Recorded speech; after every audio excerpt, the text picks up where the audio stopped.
अस्सलाम वालेकुम एवरीवन। तो आज की वीडियो में हम मैदे से रिलेटेड एक और टॉपिक पर बात करेंगे और वो ये है कि अक्सर लोग सवाल पूछते हैं कि हम तो मेडिसिन भी लेते हैं, परहेज़ भी करते हैं, फिर भी हमारे मैदे का मसला हल नहीं होता।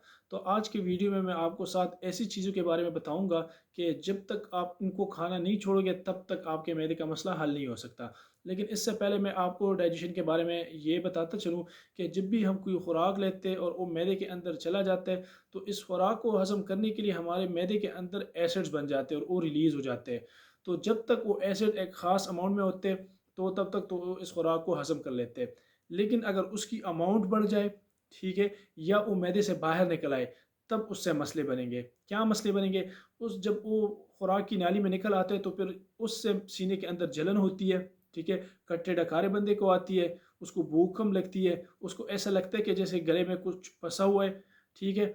और रात को जब वो लेटता है तो फिर उसको खांसी बहुत आती है। तो ये कुछ मसाइल फिर हो जाते हैं अगर किसी के अंदर एसिड बढ़ जाए, या अगर ये एसिड इतना बढ़ जाए कि ये मैदे के अंदर एक अल्सर को बना दे, तब भी उसको ये मसले होंगे, ठीक है। अच्छा, अब जब तक हम इन एसिड की प्रोडक्शन को कम नहीं करेंगे तब तक ये मसले हल नहीं होते। अब हम इनको कैसे कम कर सकते हैं? तो 7 चीज़ों के बारे में मैं आपको बताऊंगा। अगर आप उन पर अमल करोगे तो फिर ये मसले बगैर मेडिसिन के और बगैर दवाइयों के आपके हल होंगे। तो चलो स्टार्ट लेते हैं। सबसे पहले नंबर पर आपने स्पाइसी फूड को छोड़ देना होगा। आप चाहे सब्ज़ मिर्च खाते हो, सुर्ख खाते हो, काली मिर्च खाते हो, जैसी भी मिर्च हो, आपने उसको छोड़ना होगा। क्योंकि जब आप मिर्च खाते हो, वो मैदे के अंदर चला जाता है, तो वो मैदे की जो अंदर वाली लेयर होती है, ठीक है, उसको इरिटेट कर देता है।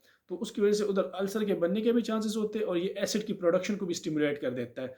तो जब जैसी एसिड की अमाउंट ज़्यादा होती है, तो सारी बात है ऊपर ऊपर की तरफ भी आएँगे, तो वो ऊपर वाले जो मैंने सिम्पटम्स बता दिए, वो भी बंदे को होंगे और ये मैदे के अंदर अल्सर भी पैदा कर सकते हैं। तो इससे बंदी का मसला हल नहीं होता जब तक आप स्पाइसी फूड को नहीं छोड़ोगे, ठीक है। दूसरे नंबर पर आपने चाय नहीं पीनी, क्योंकि जब बंदा चाय पीते हैं तो चाय भी जैसे मैदे के अंदर जाते हैं वो भी एसिड की प्रोडक्शन को स्टिमुलेट कर देता है। तो जब जितना बंदा ज़्यादा चाय पिएगा उतना ज़्यादा एसिड बनेंगे, और जितना ज़्यादा एसिड बनेंगे उतने उसके मसले ज़्यादा होंगे, उसकी तकलीफ़ ज़्यादा होगी। लिहाजा अगर आपने इन मसलों से छुटकारा पाना है तो आपने चाय या तो कम से कम पीनी है या बिल्कुल पीनी ही नहीं है, ठीक है।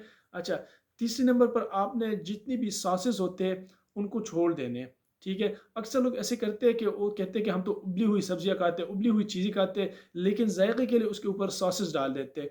तो जब सॉसेस ही डाल दी उसके ऊपर, तो फिर तो उबली हुई चीज़ों का कोई फ़ायदा नहीं हुआ, क्योंकि ये सॉसेस जब अंदर जाते तो ये भी एसिड की प्रोडक्शन को स्टिमुलेट कर देते और इससे अलामात और भी ज़्यादा हो जाती और भी तकलीफ बढ़ जाती है। लिहाजा आपने सॉसेस को भी छोड़ देने।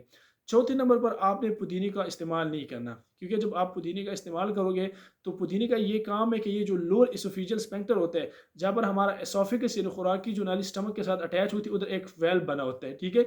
तो ये पुदीने की चटनी जब अंदर जाती है तो ये उस वेल्व को ओपन कर देते हैं।